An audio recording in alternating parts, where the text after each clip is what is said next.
Здравейте от geraka.com. Представяме поредният артикул от продуктовата гама на Faber. Това е кухненски аспиратор от серията Faber Panel Hix A45. Виждате отблизо управлението на аспиратора. Сега ще ви покажем как изглежда отстрани. Виждате правилните му правоъгълни форми, правоъгълни хубави ръбове с кубичен дизайн.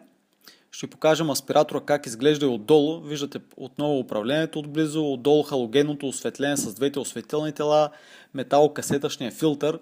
Аспираторът е с мощност 675 кубика и има двутурбинен мотор от новата Energy моторна група, който е с мощност 250 вата. Самото управление е електронно, както видяхте, от новия тип Sunzi електроника. Размерът му е 45 см. Като размер, покритието е матиран инокс против пръст отпечатъци, страхотен артикул.